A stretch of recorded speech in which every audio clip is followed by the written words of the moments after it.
बाक्सा जिल्लानि सिङाव थानाय मिलन गोजौ फरायसालि नारेंपुराव दुंहाव थासारि।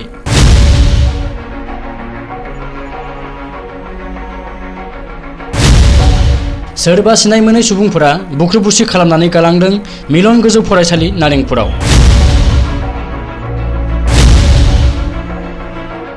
फरायसालिनि खहा खालामनानै गालांदों दुथांफोरा।